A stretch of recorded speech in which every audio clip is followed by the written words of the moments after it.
იმედია, კარგად ხართ და კომფორტულად გრძნობთ თავს იმისათვის, რომ გავიგოთ რა ასაკში ვართ ახლა. მე ვარ მარიამი, ეს არის ჩემი პოდკასტი და მოხარული ვარ, რომ გვიყურებ. დღევანდელი ეპიზოდის თემაა ტაბუ და ვისაუბრებთ ბუინგ ეფექტებზე, რომელიც კრეატიულად ასახავს თუ რა შეიძლება იყოს დღეს ტაბუდადებული პლასტიკურ ქირურგიაში და ვისაუბრეთ იმ თემებზე, თუ როგორ არის კოლაბორაციაში პლასტიკური ქირურგია და ლონჯევითი. დღევანდელი ჩვენი სტუმარი გახლავთ კონსტანტინე სულამანიძე, პლასტიკური და რეკონსტრუქციული ქირურგი. მადლობა კოტე დღეს ჩემთან რო ხარ. მადლობა მარიამ, პირიქით გისურვებ ბევრ წარმატებას. და საინტერესო პოდკასტებს. დიდი მადლობა. რა ბიოლოგიურ ასაკში ხართ ახლა თუ იცი? მე ჩემ თავს გრძნობ დაახლოებით ალბათ 30 წლამდე, 30 წლის ფარგლებში. რეალური ასაკი ჩემი არის 38 წლის ვარ. ფანტასტიკური. ამას იმიტომ გრძნობთ, რომ რაიმე ჯანსაღი ცხოვრების წესი ცხოვრობთ თუ ზოგადად რა თქმა უნდა, ფიზიკურად აქტიური ვარ, მენტალურად აქტიური ვარ, მუდმივად რაღაცას ვაკეთებ. კარგად გძნობ თავს, ზოგადად ბევრი კარგი ცვლილებები მაქვს ცხოვრებაში და ამიტომაც ასე ალბათ გძნობ. შეიძლება ვთქვა, რომ 10 წლის წინ, როდესაც 28 წლის ვიყავი, დაახლოებით იგივე შეგრძნებები მქონდა, ალბათ დავრჩი უბრალოდ იმ ასაკში შეგრძნებებით, მაგრამ გავიზარდე მენტალურად, რა თქმა უნდა, და ფსიქოლოგიურად. კი, ეს თვლით, რომ ეს არის ზოგადად ჯანსაღი გონების და ზოგადად ჯანსაღად ცხოვრების დამსახურება? ერთ-ერთი დამსახურება ეს არის, რა თქმა უნდა, როგორ ცხოვრობ, რა ინფორმაციას ღებულობ, რას ფილტრავ და მე რას აკეთებ შენ ცხოვრებაში, რამდენად აქტიური ხარ, რამდენს მოგზაურობ, რა საქმეს აკეთებ და რა ხალხთან ერთად გიწევს ცხოვრება სამსახურში თუ სახლში. ხალხთან დაკავშირებით, ჩვენ ახლა კლინიკაში ყოველდღიურად გვიწევს უამრავ პაციენტთან, კოლეგებთან ურთიერთობა და განსაკუთრებით ქირურგებს, რომლებიც ეხმარებიან პაციენტებს სწორი გადაწყვეტილების მიღებაში. აი, როცა ყავთ პაციენტი, რომელსაც ხედავთ, რომ თუნდაც ფსიქოლოგიურად ან მენტალურად არ არის დარწმუნებული, რის გასაკეთებლად მოდის, აქ როგორ ერთვებით თქვენ რას ცდილობთ ამ პაციენტებთან, რომ მიიყვანოთ იმ სწორ გადაწყვეტილებამდე, რომ გაიკეთოს ქირურგია, რაც თქვენთვის თქვათ, მოგებიანია, თუ პირიქით ცდილობთ, რომ სწორ ზღვარზე დააყენოთ, რაც მერე გადააწყვეტინებს.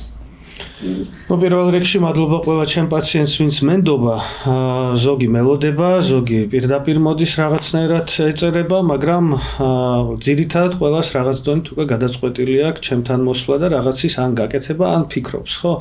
ეს იმას ნიშნავს, რომ რაღაც დობის ფაქტორი უკვე აქვს. თუ მე ვხედავ, რომ პაციენტი არ არის სწორად მოტივირებული, არასწორი წარმოდგენა აქვს, არ იცის რეალურად რა გამოვა, მე ამას უხსნი, უღეჭავ, რა თქმა უნდა, რაღაც დონით პლასტიკური ქირურგები ჩვენ ფსიქოლოგებიც ვართ, ხო?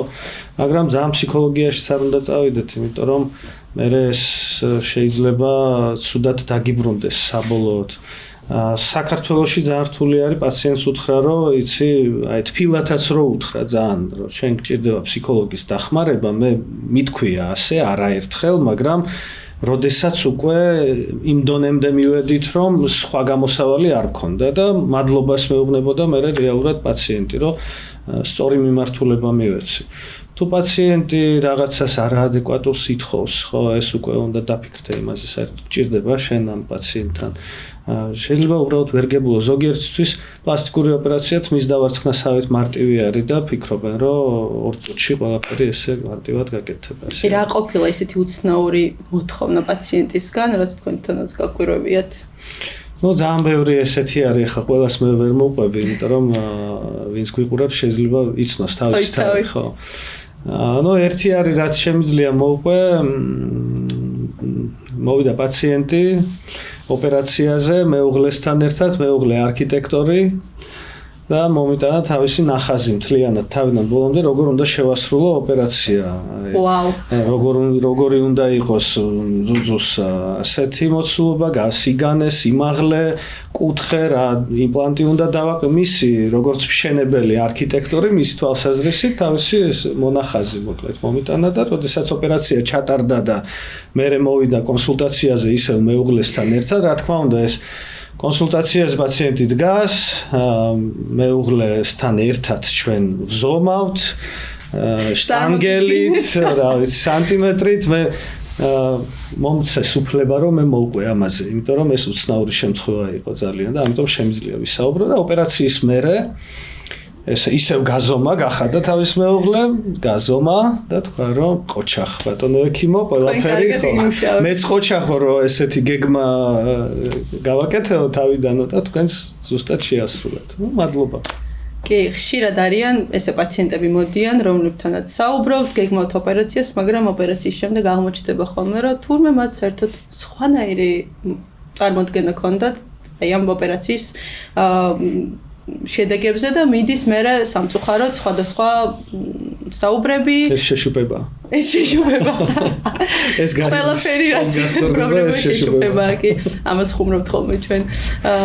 რეალურად ესეა ხშირ შემთხვევაში, კი, რა თქმა უნდა, პირველი ერთი თვე ესე არის, მაგრამ რას უნდა დააბრალო. შენ თვითონ არიცი, ზოგ შემთხვევაში ეს ასიმეტრია გასწორდება ბოლომდე თუ არა და მეც პაციენტს ვეუბნები, რომ ნუ აქ შემიძლია თქვა, რომ 80%-ით ეს ასიმეტრია გასწორდება, მაგრამ არის შანსი, რომ უკვე დასაწყისში, პირველივე ეტაპზე, რეაბილიტაციის ეტაპზე შეიძლება უკვე უთხრა პაციენტს, რომ მეორე ეტაპით ცოტათი თუ რამე გავასწორებთ. ისიც უნდა მისცე ყოველთვის რაღაც იმედი, რომ თუ რამე და არ მოეწონება, რომ შენ არ მიატოვებ და ბოლომდე ხო გვერდში დაუდგები.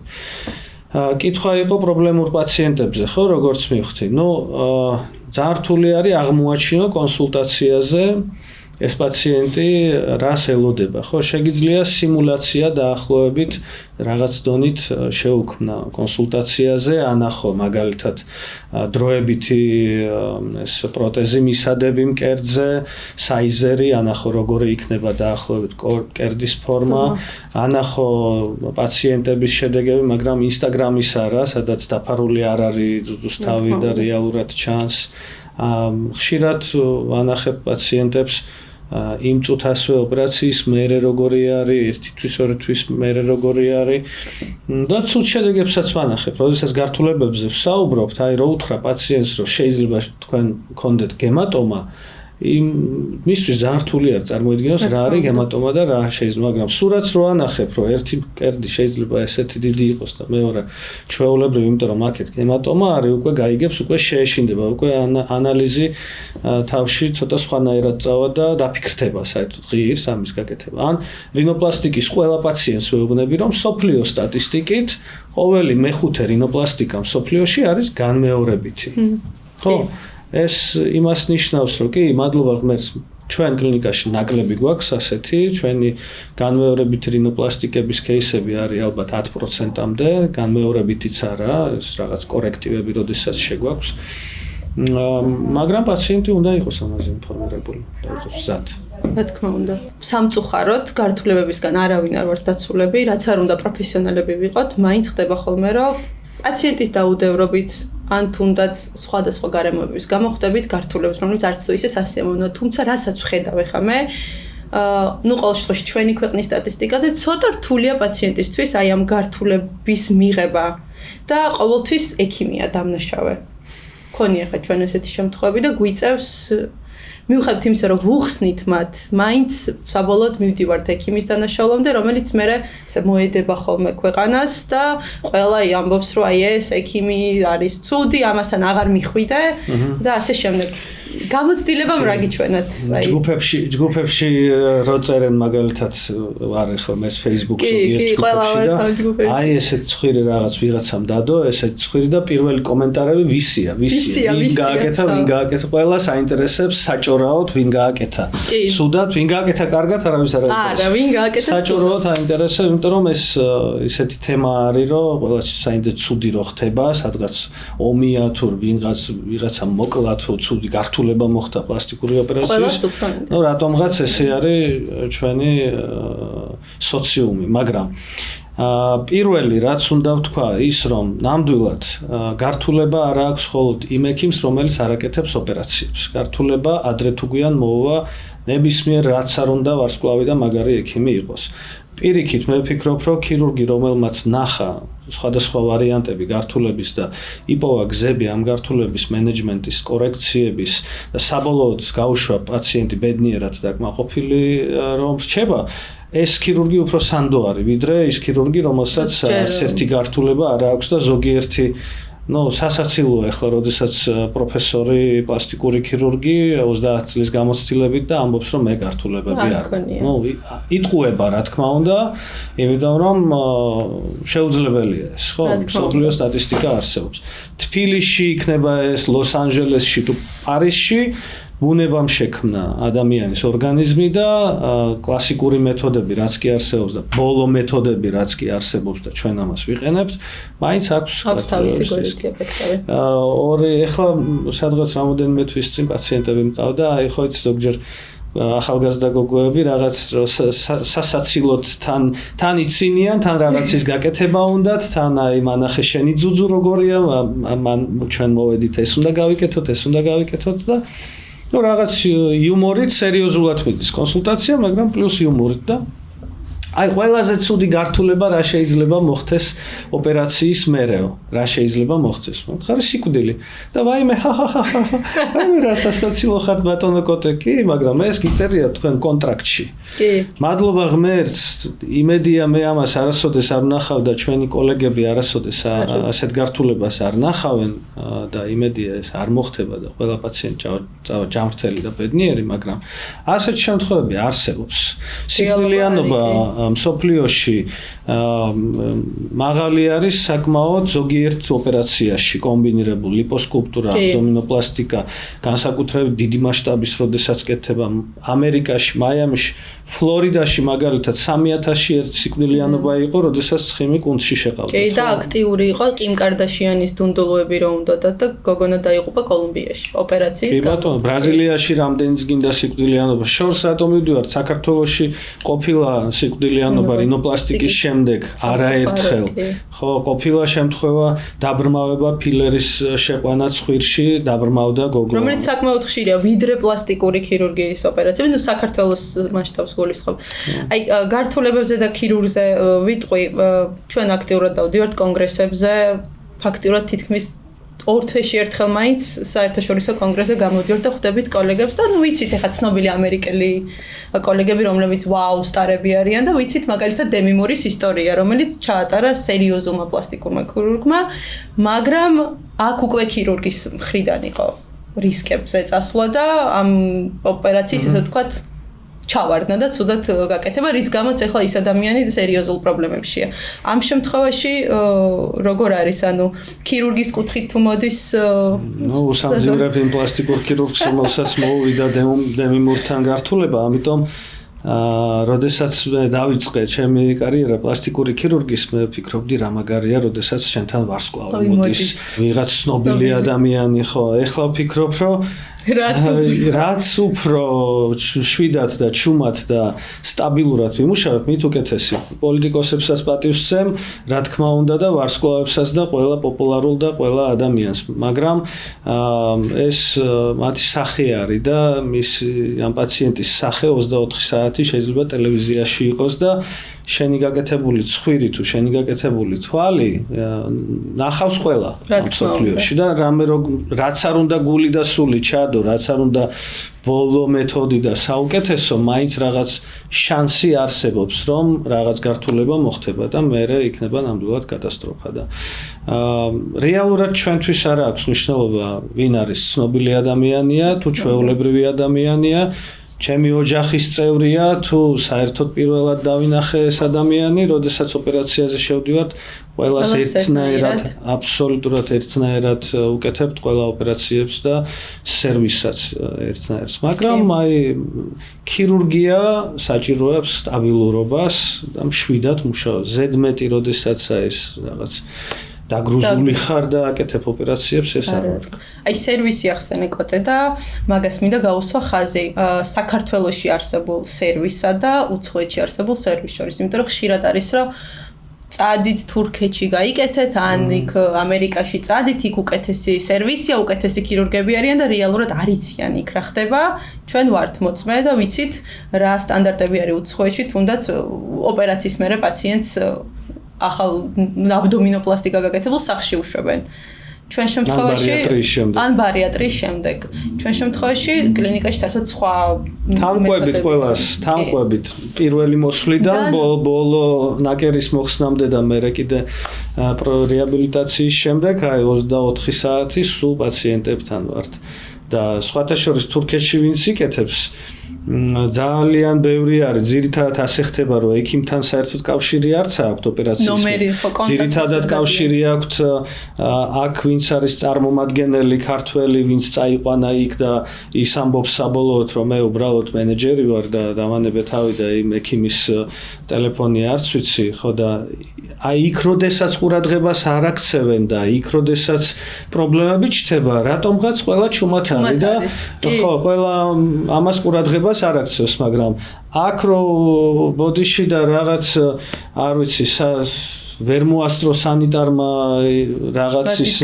გატანა ან რაღაცა 2 წუთი დააგვიანდა ან 1 წუთი ან მოვიდა კვება და არ იყო ცხელი და იყო ცოტათი თბილი ან რატო არ გაქვთ ელარჯი კლინიკის მენიუში როდესაც მე ელარჯი მინდოდა ლიპოსაქციის მერე ხო აქ ეს არის აი რაღაც კატასტროფა და მთელ სოფლიოს უნდა გააგებინოს რომ ტოტალ შამში ელარჯს არ აძლევენ მენიუში ოპერაციის მერე აი როგორ შეიძლება ხო ეგრეა ეს არის სამწუხაროდ ამიტომ მე არ ვამბობ რომ თურქეთში ცუდია თურქეთში კარგი არის და ცუდიც არის იქ მე ვისაც ვიყავი მაგალითად თეომანი დოგანი რო არის ცნობილი პლასტიკური ქირურგი რინოპლასტი ну მასთან რინოპლასტიკა ღირს $30,000 მისი რინოპლასტიკა მართლა ძალიან კარგი არის მაგრამ ვიცი რომ ტრაბზონში აკეთებენ $800 რინოპლასტიკას მე არ მინახია მაგრამ ვიცი რომ ადგილობრივი ანესთეზიით აკეთებენ სადღაც საპროცედურო კაბინეტში არ ვფიქრობ რომ ეს კარგი ხარისხის ოპერაცია აი ჩვენთანაც ხო არის ბლეფაროპლასტიკას ვიცით რომ არაპლასტიკური ქირურგები იმ სამმაგად იაფად აკეთებენ და მე მოდიან ეს პაციენტები რა თქმა უნდა სხვადასხვა გვერდითი ეფექტებით და თუმცა ხშირად ისე არიან ხოლმე ფსიქოლოგიურად რომ საერთოდ არ ამბობენ რომ იქ ცუდი გამოცდილება ქონდათ მაგრამ აი ტოტალ შარმში ყოფილა რომ თუ რამე ვთქვათ 1 მილიმეტრით რაღაც არ მოწონებიათ უფრო მასშტაბურად იმაშვებიან არა უშავს ნუ ამ შემთხვევაში ახლა რა ჩვენი საქმე უნდა ვაკეთოთ კეთილსინდისიერად ხო შეიძლება ვიღაცას რაღაცა არ მოეწონება ჩვენ მაქსიმალურად უნდა მოვეფეროთ მაქსიმალურად ხელი შევუწყოთ ну არ მოეწონების შეიძლება მე ზოგს არ მოწონვარ მაგრამ რა ვქნა კარგად იყოს უსურვებ მიერებას და რაც შეეხება არაკვალიფიცირებულ ექიმებს ну პირველ რიგში არსებობს ლიცენზიები სერტიფიკაციები ამას გასცემს ჯანდაცვის სამინისტრო კლინიკა თუ არის სერტიფიცირებული ექიმს აქვს დიპლომი და აქვს პლასტიკური ქირურგიის ლიცენზია აქვს უფლება იქ გააკეთოს ოპერაციები ხო და თუ რამეს არასწორად აკეთებს ადრე თუ გვიან დაისჯება ჯანდაცვის სამინისტრო დასჯის ის ვინც სახლის პირობებში აკეთებს ბლეფაროპლასტიკა იმას კარმა დასჯის საბოლოოდ თუ ჯანდაცვის სამინისტრო არა და ან ის პაციენტი რომელსაც ადრე თუ გვიან იმას უფრო მეტად გაორთულდება და ხშირად ვიდრე ჩვენ კლინიკაში და ის შეუქმნის პრობლემებს ამიტომ მე აქ ვერ ვხედავ საერთოდ მე ვფიქრობ რომ კონკურენცია ამ სფეროში საქართველოში მით უმეტეს ჯერჯერობით არ არსებობს კი ძალიან დაბალი იცი რას მინდა შევეხო აი ლონჯევითის და პლასტიკური ქირურგიის ესე ვთქვათ კვეთას იმიტომ რომ ხა ჩვენთან ტოტალ შამში გვაქვს არა მარტო პლასტიკური ქირურგიის დეპარტამენტი ასევე დერმატოლოგია ყავს მასაჟისტი გვაქვს ისეთი ტექნოლოგიური აპარატურა რომელიც ოპერაციამდე და ოპერაციის შემდეგ ეხმარება პაციენტს უკეთეს რეაბილიტაციაში და ასე შემდეგ აი შე როგორ ხედავ აი ამ კოლაბორაციას ერთად რამდენად პაციენტს უნდა აინტერესებდეს ეს და არა მარტო მოვიდეს და კაი გამიკეთე ახლა ლიპოსაქცია და კარგად იყავი ხო ეს ნუ დაიწყო ჩვენი კლინიკა დერმატოკოსმეტოლოგიით და პლასტიკური ქირურგიით და ყველაზე კარგი სიმბიოზი არის მაგრამ მე როდესაც გადავედით სხვა ოპერაციებს ლიპოსაქციის მერე მასაჟი აუცილებელია ხო მასაჟის შემდეგ LPG თერაპია აუცილებელი არის მაგიტო დავამატეთ ეს სერვისი ამის გარდა აღდგენითი პროცედურებიც მნიშვნელოვანი არის სახეს სხვა აღდგენითი პროცესები ჭირდება თქვენ ძალიან კარგი რომ ლონჯევითი თემას ეხლა დაიწყებთ ჩვენთან კლინიკაში ეს ეს არის სწრაფი აღდგენა, ეს არის ყველაფერი იმისთვის გათვალისწინებული, რომ პოსტოპერაციულად ან შეიძლება ოპერაციის გარეშეც პაციენტი იგრძნოს თავი კარგად, ბედნიერად, უფრო ენერგიული რომ იყოს და თან პროფილაქტიკა არის, ხო? ამ კონცეფციაში როგორც მე ვხედავ, ახლა მე მაქვს კითხვები. არის რაღაცეები, რაც longevity-ს ერგება, რაც არა. აი მე მაგალითად მაინტერესებს, იმიტომ რომ უკეთესად იცი რა არის longevity, მე ახლა გავიგე. ახლა არა, მაგრამ ცოტა ხნის. კაი, რო შეადარო მაგალითად ძაფების აჭიმვა და ფილერით შევსება. ძაფებით აჭიმვა ხო პროფილაქტიკაც არის ფტოზე. რა თქმა უნდა, პირველ რიგში არის პროფილაქტიკა, თავარი რაც არის კანქვეშ შეყავს ხო ცხიმოვან ქსოვილში. ზუსტად იმ ქსოვილებში არის კოლაგენი და ელასტინი. ჩვენ ხო ძაფებით სტიმულაციასაც ვიწევთ. და აი ამ შემთხვევაში გარდა ფტოზის პრევენციისა და ლიფტინგისა, ჩვენ თარგეთულად ვასტიმულირებთ კოლაგენს, რაც უჯრედულ დონეზე გაახალგაზრდებას ნიშნავს და longevity-ს მოიცავს. ანუ მარტო გარეგნულად კი არ მაქვს ლიფტინგი. ასევე ჩემი ქსოვილები ჯანსაღად არიან და რას ამბობენ ხოლმე აი ძაფების მერე ხო მოგვისმენია პაციენტებისგან რომ აი შემომხედავენ და მეუბნებიან რაღაცა აი ძალიან კარგად გამოვიყურები სახე მიბწყინავს გლუვი მაქვს ტონუსი კარგი არის ნაოჭების თითქოს გადასწორებული მანდ უკვე მიდის უჯრედული დონის კოლაგენის სტიმულაცია ამიტომ შეგვიძლია რაღაც კოლაბორაციაში ესე შევიყვანოთ longevity-ს ნუ მოკლედ longevity ეს არის სხვადასხვა პროცედურების და შეიძლება ოპერაციების ან ინიექციების ან გადასხმების ან მალამოების მასაჟების ყველაფრის მოკლედ კომბინაცია უბრალოდ უნდა იპოვო longevity სპეციალისტი რომელიც ამას ყველაფერს დაგიგეგმავს სწორად და კი იმიტომ რომ ეხა მარტო ზედაპირულ დონეზე ინიექციის გაკეთება ხშირად საკმარისი არ არის ამისთვის საჭიროა ხოლმე რომ ცოტა უფრო აი თუნდაც კოლაგენი დალიო ან თუნდაც სხვადასხვა პროცედურა ჩაიტარო იმისთვის რომ შენ უჯრედულ დონეზე შიგნით იყო ჯანსაღად და ბედნიერად და კარგად რომ ამან მერე გარეგნულად იმოქმედოს შენზე რა ყოფილა რომ გაგიკეთებიათ ოპერაცია ვთქვათ რა ვიცი ბარიატრიას რატო გადავეკიდე არ ვიცი მაგრამ ნუ ბევრი კანი მოგიჭრიათ პაციენტი რაღაც კარგად ხსნობს მაგრამ რო შეხედავთ ნუ კანის სტრუქტურა ყველაფერი მაინც არ არის იმ დონეზე ამიტომ აქ უკვე ერთვებიან კვების ფაქტორი რაღაც დამატებით ინიექციები და ასე შემდეგ ეგ რთული მომენტია პოსტბარიატრიული კანის მოდონება ხო მართლა თუმცა მანდ უკვე კომპლექსურად არის საჭირო აი ეგ არის ზუსტად რომ პლასტიკური ქირურგია მარტო ოპერაცია არ არის ცოტა ნუ კლინიკას აქვს დიდი მნიშვნელობა ხა ჩვენ კლინიკაში გვაქვს ამის საშუალება რომ პაციენტს შევთავაზოთ ეს სერვისი სამწუხაროდ ყველგან არ არის ასე ამიტომ მე ვთვლი რომ დღეს უკვე ეს ჯანსაღი ცხოვრების წესის მორგება პლუს ეს longevity უჯრედული გაახალგაზრდების ეს მეთოდები ერთად უკვე რაღაც სრულყოფილ შედეგს გვაძლევს ხოლმე პაციენტებში რაც ნუ საქართველოში იხა მოდის და ნუ საზღვარგარეთ უკვე კარგად არის დანერგილი. აი მე გეტყვით ერთ მაგალითს, რამდენიმე თვის წინ მინდოდა თქვენთან ლიპოსაქციის გაკეთება. რამდენჯერმე გითხარით. მე გადავიფიქრე რატო? იმიტომ რომ დავიწყე აქტიური ვარჯიში, დავიწყე კვებაზე მუშაობა. longevity გავუცადე ესე ვთქვა და დღეს ვთვლი რომ აღარ ვარ იმ მდგომარეობაში ჩემი სხეული არის ისე რომ ფანტასტიკურად გამოიყურება და შეიძლება რაღაც მომენტში რაღაც სტრესის გამო დაანებო იმას თავი 1-2 კვირა ჩააგდო მე ცოტათი კვებას მე აღგომა მოვა მე ახალი წელი მოვა კიდე რაღაცა და ისევ გაგიჩნდება ასეთი აზრი მე ისევ უარს გეტყვი ისევ დაიწყებ longevity რაღაცებს და ისევ ხო ნუ ყოველ შემთხვევაში ჩემ თავზე ვიმუშავე და ამან გაამართლა. კაი, ახლა ჩემ ისტორიას მოგიყვები მაშინ შარშან ლიპოსაქცია რო გავიკეთე. მანამდე იყო პერიოდი, როდესაც ვიტანჯებოდი და ვიყავი -10 კილო კიდე ვიდრე ახლა ვარ, მაგრამ მაინც რაღაცები არ მომწონდა, ხო? რო გავიკეთე ლიპოსაქცია, ის ზაფხული იყო ფანტასტიკური და მე რაღაცა ჩავაგდე მეც და ახლა კიდე პლუს კილოები ვარ, მაგრამ რო ვადარებ ლიპოსაქციამდე და ლიპოსაქციის მერე სიტუაციას, მაინც ბევრად უკეთესად გრძნობ თავს და ვარ და ვხედავ რომ ვარ, ვიდრე ლიპოსაქციამდე. ამიტომ მე ვთვლი რომ ჯერჯერობით რაც არ მიმიღია კოლაგენი თუ რაღაცა მასაჟი გამიკეთებია დიდათ არ ვიკეთებ, რაც არ მიმიღია და გამიკეთებია, ყველაზე საუკეთესო რაც გამიკეთებია ჩემს თავისთვის, სხეულისთვის იყო ლიპოსაქცია. და ერთი თვის წინ გავიკეთე ბოტოქსი აი აქ. მანამდე შენ გამიკეთე ბოტოქსი 6 თვის წინ, ხო? ესეც საუკეთესო რაღაცაა, რაც გამიკეთე ცხოვრებაში და მე ვფიქრობ, რომ longevity რა არის? ხარისხიანი ცხოვრება არის, როდესაც შენ თავი მოგწონს, თან რაღაც ყველაფერს, რასაც იკეთებ, არ აზიანებს მომავალში შენს ხელს და ერთი მეორეში არ არის კონფლიქტში და შეგიძლია კიდე რაღაცების დამატება, მაგრამ ეს longevity ამბავი, როდესაც აი მე მაინტერესებს ალბათ, როდესაც გეგმავ რაღაც პროცედურებს ან ოპერაციებს ხო იმ მომენტისთვის არის, ხო? შეიძლება 1 წლის მერე სიტუაცია სულ სხვა იყოს და დაგჭირდება სულ სხვა კოლაგენის მიღება, სულ სხვა ინიექციის გაკეთება, სულ სხვა ოპერაციის. კი, აი სტრესი ახსენეთ. თქვენთვის რამდენად მნიშვნელოვანია სტრესის გავლენა ცხოვრების ხარისხზე? თუნდაც აი პლასტიკური ქირურგი არ არის მარტივი.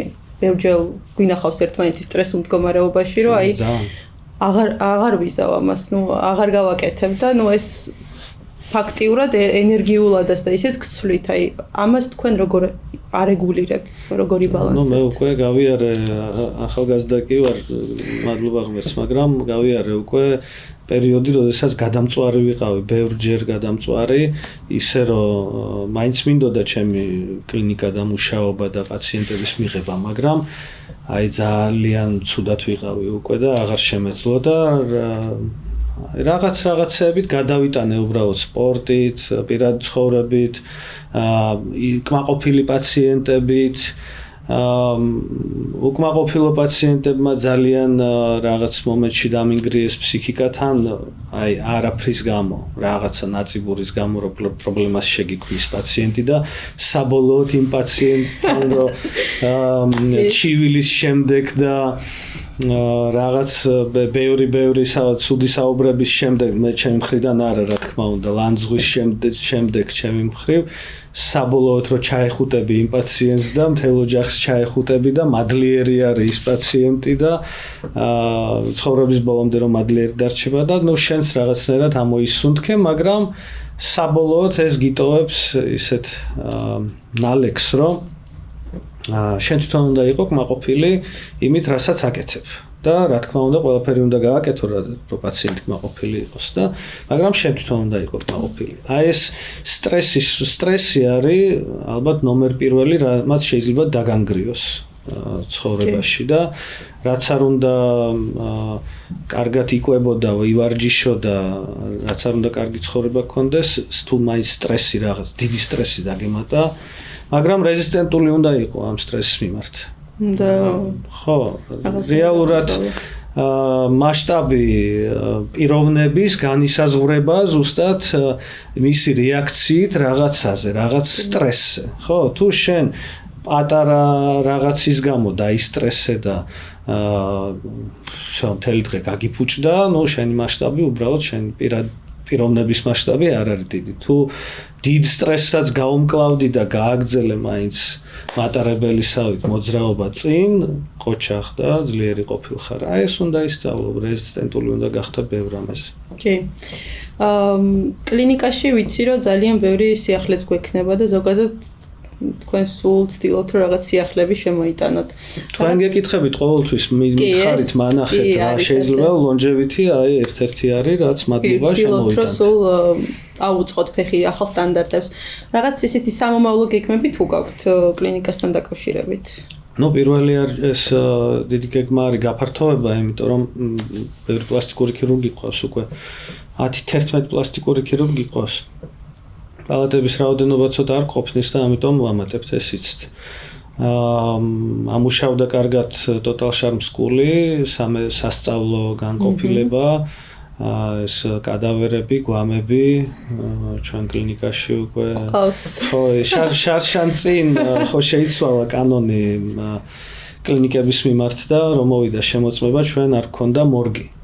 მორგი გჭირდებათო და ნუ მე გავიცინე მორგი რა თქვინდა ახლა მორგი მადლობა ღმერთს ყველა ცოცხალი მიდის ჩვენი კლინიკიდან და ნუ გავაკეთეთ მორგი პატარა ერთი ოთახი ტაფჩანი დავდგით და უთხარი ყავის აპარატი დავდგით და მაგრამ ეს მუსიკაც რო იყოს და ვისთვის გინდათ ესო ნუ რამე რო იყოს რომ ყავა რო გაიკეთონ და დავისვენებთ ჩვენ თვითონ დავისვენებთ ისეთი მორგი მოვაწყეთ მაგრამ ეს გადაიზარდა საბოლოოდ გადავედ კლასში და ეხლა უკვე იქ ჩვენთან თვითონ კლინიკაში კი არ არის ბევრს ეშინია რომ აი თქვენ კლინიკაში კიდე მოჭრილი თავები გაქვთ და არა გვერდით არის რამდენი თავი გაქვს დათვლილი მეტია კი კიდე 13-14 უნდა ჩამოვიდეს კი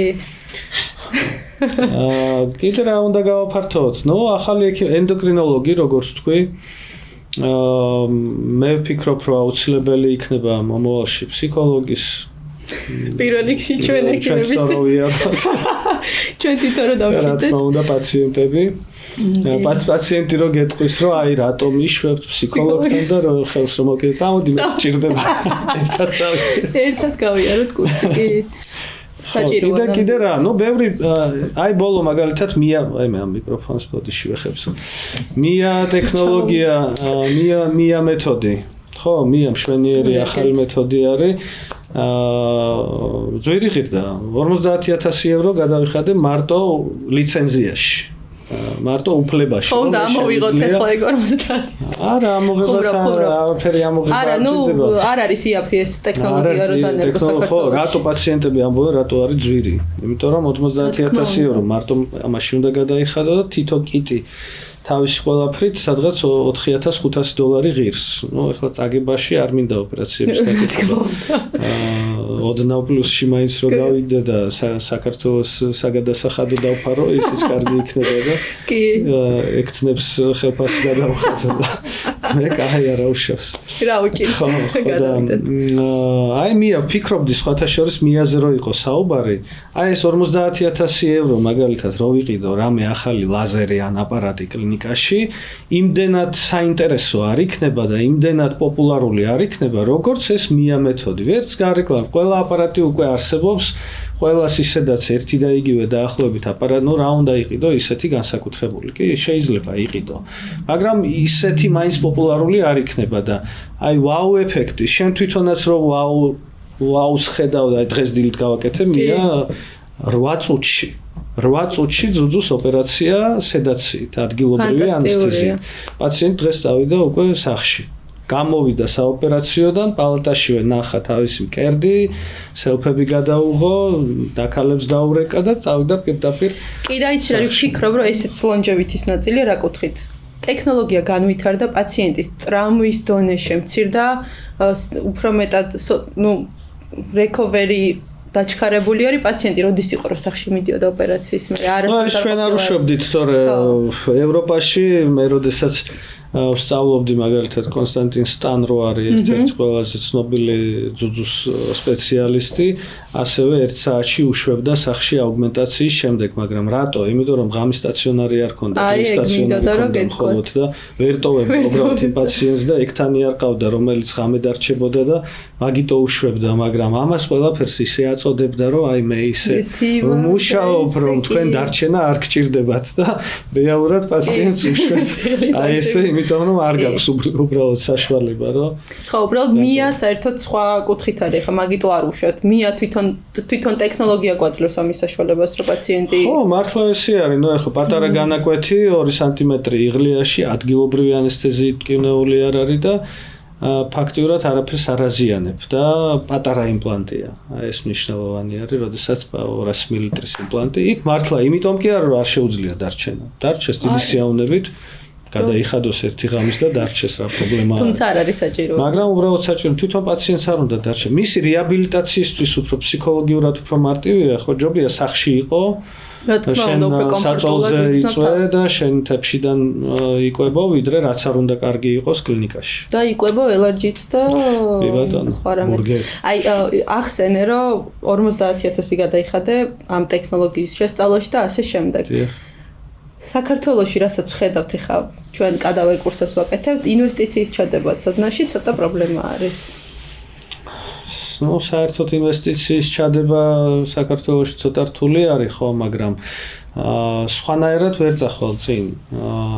პლასტიკურ ქირურგიაში და ესთეტიკაში საერთოდ ასეთ წესი არის, ხო?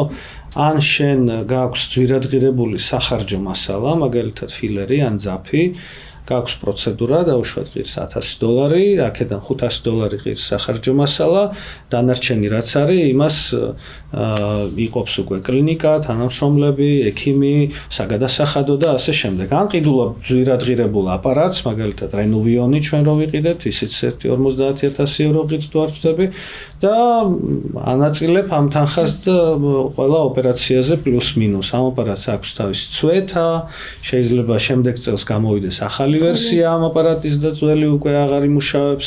ან მაგალითად ლიპოლიზისი რა თქვინდოდა რომ ვიყიდე კრიოლიპოლიზისი რას სხვათა შორის ლინდა ევანგელისტა იყო რომ უჩიოდა მაგათ. აი რატო უჩივა?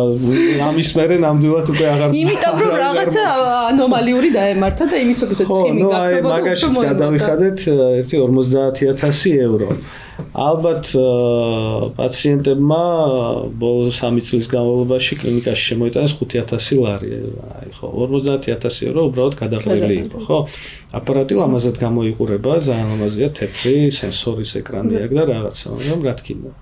ხო, ნუ კი რა, ალბათ რაღაცას აკეთებს. კონკრეტულ პაციენტებს ეხმარება, კი. კი, ეხმარება, ლიპოსა, ეხლა თლათ ესეც არ მინდა ვთქვა, რომ არ მუშაობს, მაგრამ რაღაცას ნამდვილად აკეთებს, მაგრამ ხო, მაგრამ ნუ არ იყოს სწორი ინვესტიცია. ხო. აი წარმოიდგინე, კლინიკა 20 წელი არსებობს და დღემდე უშვებ ზოგჯერ ასეთ შეცდომებს, რომ არასწორი ინვესტიციებს ვაკეთებ. და მე წარმომიდგენია ის ადამიანი, რომელიც ფიქრობს, რომ აი მე მაქვს $100,000 და კიდე $500,000 ავიღებ კრედიტად და რაღაცას გავაკეთებ, ხო? ის შეიძლება რამდენ შეცდომას დაუშვებს და საბოლოოდ სახელსაც გაიფუჭებს და ეს დიდი პრობლემა. სამეცნიერო ბიზნესი კიდე სხვა თავის ტკივილი არის, ხო? ზოგიერთი ახალგაზრდა პლასტიკური ქირურგი, ვისაც უნდა თავის კლინიკაში რო იმუშაოს, ფიქრობს, რომ ეს მარტივი არის, მაგრამ აი რეალური ამის ორგანიზაცია ჯერ ხო კარგი საოპერაციო რო გააკეთო 1 მილიონი ნამდვილად გინდა რომ კი მახსოვს ჩვენი რეაბილიტაციები განათება კარგი მაგიდა ანესთეზია ეს ყველაფერი გააკეთე ხო მე პერსონალი რო შეკრიბო ნოლიდან ძალიან რთული არის ხო ადმინისტრაცია ცალკე ექტნები ცალკე აი ექტანს უბრალოდ შეიძლება არც მოიყვანე ქუჩიდან ექტანი რომელსაც საერთოდ დიდათ არ აინტერესებს რას აკეთებს და რაღაცის გამო ფიქრობს თავის საქმეზე აი არ ვიცი ოჯახის პრობლემებზე ან რაღაცა და დაავიწყდა აი რაღაცა დაავიწყდა გასტერილება დაავიწყდა რაღაცის და იმ არასტერილურ პინცეტს თუ ლანცეტს მე შენ გაძლევს ხელში ხო როგორ გააკონტროლებ პერსონალზე მინდა ვთქვა საოცარი პერსონალი ყავს განსაკუთრებით სტაციონარში. მე გამიმართლა. ნამდვილად გაგვიმართლა. აი რამდენად ახდენს გავლენას პერსონალი თქვენ სამუშაო, ზოგადად სამუშაოს ხარისხზე და განწყობაზე ზოგადად აი რამდენ მნიშვნელოვანი არის. ნუ კითხვა იყო წინაზე ერთ-ერთი კითხვა სტრესზე. ხო იყო პერიოდები, როდესაც პაციენტის გამო არ მოვდიოდი კლინიკაში პროფესიის გამო არ მოვდიოდი კლინიკაში და ერთ-ერთი მიზეზი რატომ მოვდიოდი კლინიკაში იმდენად გადამწვარი ვიყავი უკვე და დაღლილი რომ ერთ-ერთი მიზეზი იყო პერსონალი აი ის ხალხი რომელიც უკვე ოჯახივით ყოველ დილას იქ მელოდება და ჩვენ ვიწყებთ ჩვენ ოპერაციებს და რაღაცეებზე საუბრობთ შეიძლება კარგზე შეიძლება სევდიანზე მაგრამ ნუ ეს ხალხი წლებმა შეკრიბა წლებმა გაგვაძლიერა წლებმა მოიტანა ეს ნდობა და ამიტომ ბევრ რაღაცეებზე საერთოდ თქმაც არ გჭირდება უბრალოდ ერთი გამოხედვა ან რაღაცა რეპლიკა ან რაღაცა მოძრაობა უკვე გებულობენ შენ აზრს ბევრი რაღაცები შემყურამდე რა თქმა უნდა არ მოდის და არც მინდა რომ გავიგო მაგრამ თავარი რაც საქმეს ეხება, რაც პაციენტის კმაყოფილებას ეხება და ქირურგის კომფორტს ეხება, მე მინდა ყველაფერში ვიყო ჩართული, რა თქმა უნდა. კი, ხართ, ნამდვილად ჩვენ გვგზნობთ ამას. ესეთი კითხვა მაქვს, რა ასაკს თვლით რომ მიაღწევთ იმ ჯანმრთელობის მდგომარეობით, როგორც ახლა ხართ? რა იქნება ის ასაკი თქვენიც, რასაც მიაღწევთ ამ ჯანმრთელობის მდგომარეობით? Ну, кай ბიჭი თუ იქნები ალბათ 50 წლამდე ისე ვიქნები რომ როგორც 30 წლის ისე ვიგრძნობ თავს. მე ვნახოთ, არ ვიცი, გაჩნია ალბათ რამდენად აქტიური ვიქნები და longevity ეს ხო აქტიური ცხოვრება არის. კი. მე მირჩევნია ცოტა ნაკლები ვიცოცხლო, მაგრამ აქტიური ვიყო, ვიდრე 100 წელი და ვიჯდე დივანზე, ხო? ამიტომ თუ და სხვათა შორის ძალიან მარტივი არის სახში რომ დაჯდე, გადააბა 1-2 დღე და 1 კვირა და 2 დღე, 1-2 კვირა, იქვე ჩარჩე.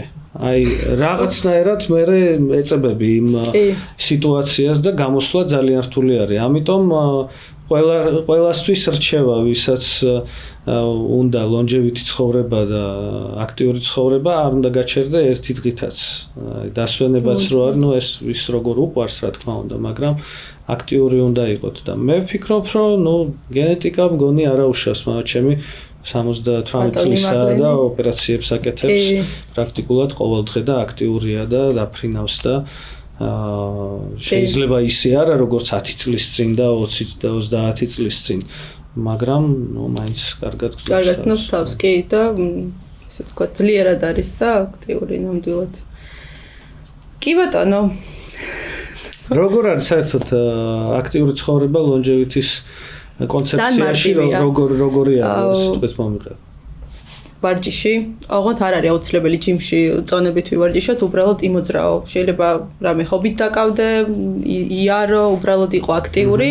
მოიწესრიგო ძილი, იმიტომ რომ ძილი არის ერთ-ერთი მთავარი ბაიოჰაკინგი ჩვენი ჯანმრთელობისთვის.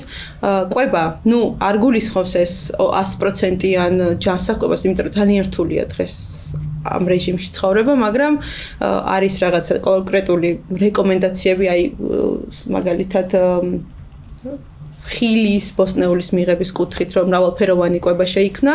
ძირითადად ეს 3 არის, რომელიც არ არის ძვირი, ესე ვთქვათ, და არ მოითხოვს რაღაც განსაკუთრებულ დანამატებს. ეს არის პირველი კონცეფცია longevity-ის, რაც უშუალოდ მართლა მოქმედებს ჩვენს უჯრედებზე. და დანარჩენი მერე რომ აი ულტრაისფერის სხივებისგან ცოტა თავი უნდა შევიკავოთ და no stress. და ვეცადოთ რომ სტრესი შევიმციროთ. მოკლევადიანი სტრესი კარგია, მექანიკური სტრესი, რასაც ვარჯიშით იღებ, მაგრამ აი რა სტრესით ჩვენ ავახსენეთ, ის რა თქმა უნდა დამაზიანებელია. არ არის კარგი და მე მოქმედებს ჩვენს დნმ-ზე და უჯრედებზე.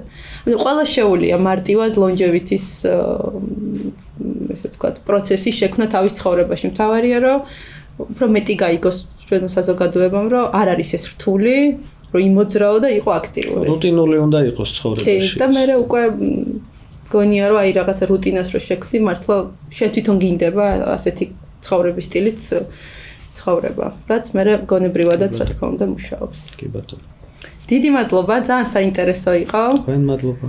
და რა ვიცი, გელოდებით კლინიკა Total Sharp-ში.